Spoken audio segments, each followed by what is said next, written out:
He wasn't a warrior. He wasn't European. He didn't speak Latin. And yet, kings bowed to him, cardinals listened, and for a moment the dream of uniting East and West trembled on his shoulders. His name was Rabban Bar Sauma, born in Mongol China, baptized as a Christian, and sent to Europe not with swords, but with a message: unite or fall. 1270s, northern China. The Mongol Empire is the largest land empire the world has ever known.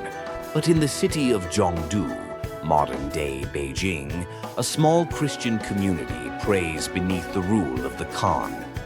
Among them, a boy is born.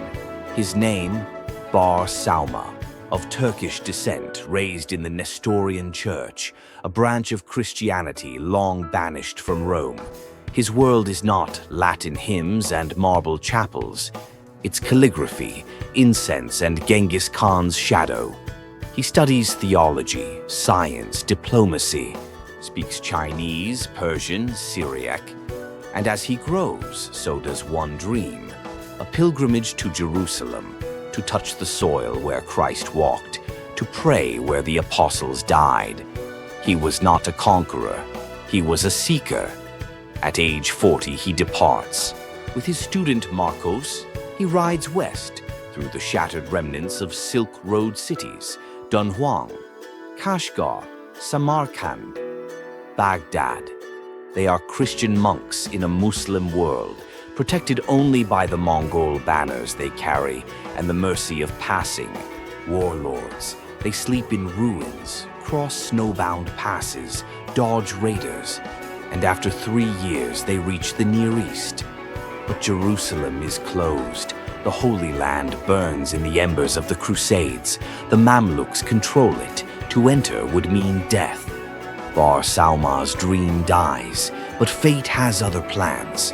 In Baghdad, the heart of the Mongol Ilkhanate's Islamic capital, Christian leaders see something rare: 2 learned monks from the East, fluent in diplomacy, respected by Mongol rulers.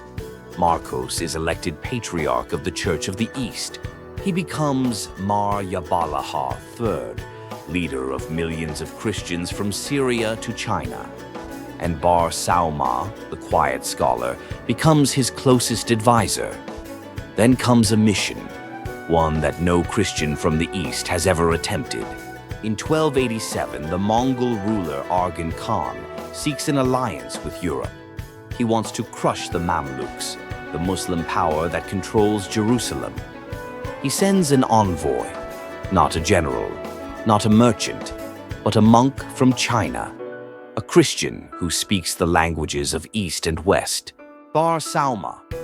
His task: convince the Pope, the kings of Europe, the princes of Christendom, to fight alongside the Mongols. He is 60 years old, and he sets out alone across a world ready to collapse. First, he arrives in Constantinople. The once great city is a faded mirror of its past. Byzantine emperors rule in gilded shadows, but the Hagia Sophia still stands. The emperor welcomes him with ceremony. Bar Sauma walks through ancient Christian halls, attends liturgies sung in Greek, debates scripture with priests older than Mongol rule itself. He is both honored and pitied. A Christian, yes, but foreign. A mystery they cannot place. And then he moves west, into lands where Mongol blood still stains the memory of kings. In Rome, he arrives to chaos. The Pope is dead. The Vatican is locked in political war. Bar Sauma kneels before Peter's tomb, leaves offerings, watches the power of the Catholic Church eat itself alive. Cardinals argue, kingdoms whisper. There is no answer here, not yet, so he rides north to the crown that once called Crusade, France. Paris, 1287. King Philip IV receives Bar Sauma in royal court. France is powerful, rich, and torn. The Crusades are a fading memory. The kings no longer hunger for the cross. They hunger for control. Still, Philip listens. Bar Sauma speaks of unity, of a Mongol Christian alliance that could retake the Holy Land. The king nods, applauds, smiles, but he does not commit.